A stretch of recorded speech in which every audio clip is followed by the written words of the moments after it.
Bonjour, c'est Virginie. La leçon d'aujourd'hui a pour titre « Qui a triché ?»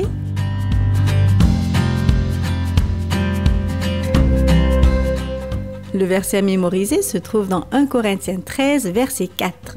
L'amour est patient, l'amour est serviable. As-tu déjà travaillé dur pour une personne que tu aimes? Peut-être as-tu aidé ton papa à empiler du bois ou à ratisser une tonne de feuilles. Tu as peut-être aidé ta maman à mettre des fruits en conserve ou au congélateur pendant toute une journée. Tu étais content quand tout a été fini. Mais cela valait la peine d'accomplir tout ce travail parce que tu aimais cette personne. Jacob habitait chez Laban depuis 1 mois.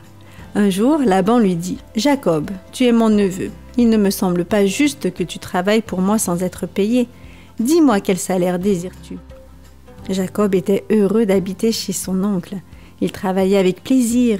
Il admirait aussi la plus jeune fille de son oncle Laban, Rachel. Oncle Laban, j'aimerais tant épouser Rachel. Je travaillerai 7 ans pour toi si tu laisses Rachel devenir ma femme. Laban accepta. Cela me paraît un bon arrangement. D'accord, reste ici et travaille pour moi. En ce temps-là, un homme donnait de l'argent au père de la jeune femme qu'il désirait épouser. Après le mariage, le père devait donner cet argent que l'on appelait la dot à sa fille et cela devenait sa propriété. Mais certains hommes ne possédaient pas suffisamment pour le prix de la fiancée.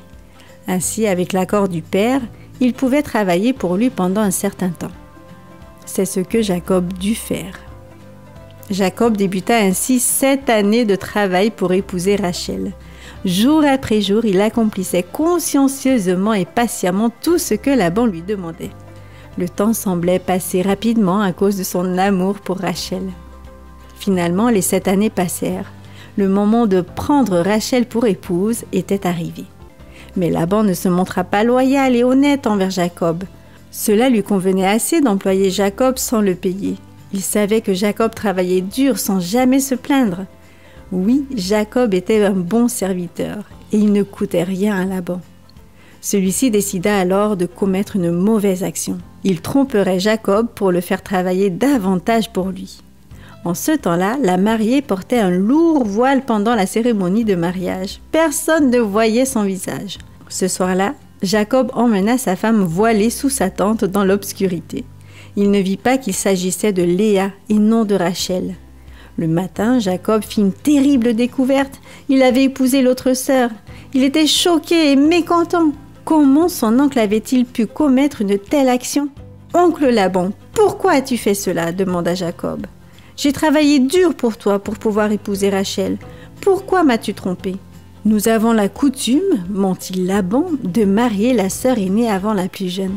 Léa, la sœur aînée de Rachel, n'était pas encore mariée, mais je vais conclure un marché avec toi. Tu épouseras aussi Rachel si tu travailles encore 7 années pour moi. » En ce temps et dans ce pays, de nombreux hommes épousaient plus d'une femme. Ainsi, à la fin de la semaine de célébration du mariage avec Léa, Jacob et Rachel se marièrent aussi. Puis Jacob commença 7 années de travail supplémentaire pour Laban. Jacob travailla sans recevoir de salaire pendant 14 ans. C'est très long pour épouser Rachel. Mais son amour pour elle lui rendit le travail agréable.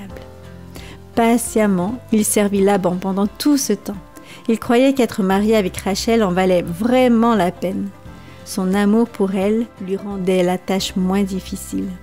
Quand nous aimons réellement quelqu'un, nous lui rendons aussi service avec patience et gentillesse.